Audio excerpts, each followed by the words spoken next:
Hey Taffy, I saw your video and I thought really hard about what to say considering it's Christmas and that's such a special time.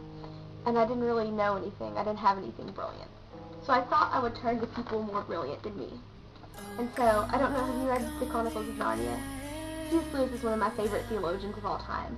And I was hoping he would have some kind of brilliant quote about Christmas that would sum it all up. Turns out, he doesn't even really like Christmas. He has 4 complaints against the commercial version of Christmas. The first is that it gives more pain than pleasure, and he talks about visiting family and all those kind of unpleasantries.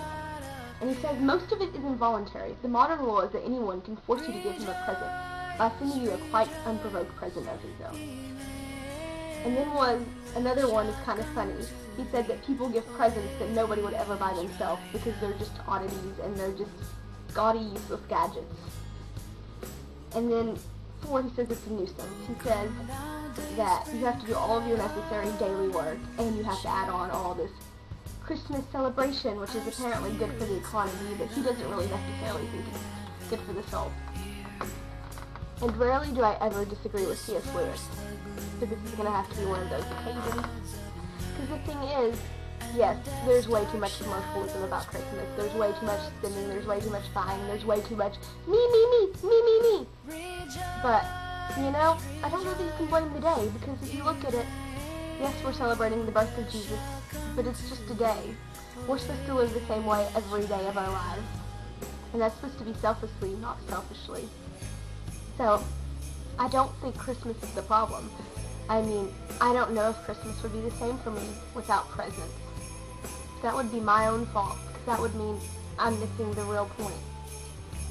And I probably am missing the real point, because there's a table full of presents in my house that I'm looking forward to opening. You know, I don't want to wish you that type of Christmas.